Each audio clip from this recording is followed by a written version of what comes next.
Javításra szorul az eszközöd. Ingyenes diagnózist kínálunk. Elviszük és visszahozzuk közvetlenül az otthonodba, telefonálás vagy utazás nélkül. Javítás előtt árajánlatot küldünk, és csak akkor folytatjuk, ha jóváhagyod. Egyszerű, átlátható és professzionális. Link a leírásban. Az első lépés a megfelelő szerszámok összegyűjtése. Szükséged lesz egy csavarhúzóra, egy új akkumulátorra és egy új szűrőre. Az iRobot Roomba E5 akkumulátora általában 3000 mAh kapacitású, érdemes az eredeti gyártótól vásárolni. Miután összegyűjtötted az összes szükséges eszközt, kapcsoljuk le a robotot a töltőről. A következő lépés a robot alján található csavarok eltávolítása. Használj a csavarhúzót, hogy lazítsd meg a csavarokat. Ügyelj arra, hogy ne veszítsd el őket, mivel szükség lesz rájuk a visszaszereléshez. A csavarok eltávolítása után óvatosan emeld fel a burkolatot. Itt már láthatod az akkumulátort és a szűrőt.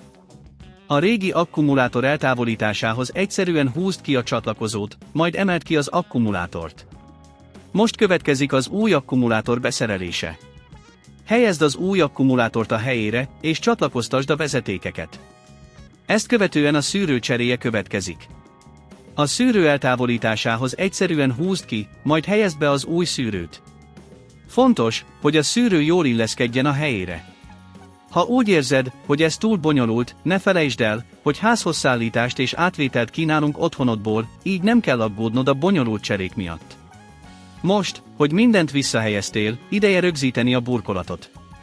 Használj újra a csavarhúzót, hogy a csavarokat szorosan meghúzd.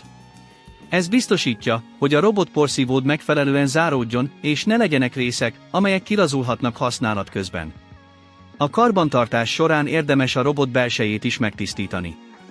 Ehhez távolítsd el a kerekeket, majd a porgyűjtő tartályt is.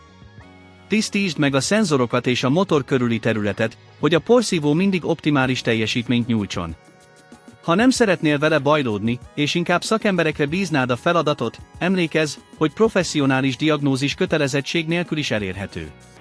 Az árajánlatot javítás előtt tudjuk biztosítani, így mindig tudni fogod, mire számíthatsz. Az utolsó lépés a robot újraindítása. Helyezd vissza a töltőre, és várj, amíg teljesen feltöltődik. Most már tudod, hogyan kell karbantartani és cserélni az alkatrészeket az iRobot Roomba E5-ben? Javításra szorul az eszközöd. Ingyenes diagnózist kínálunk.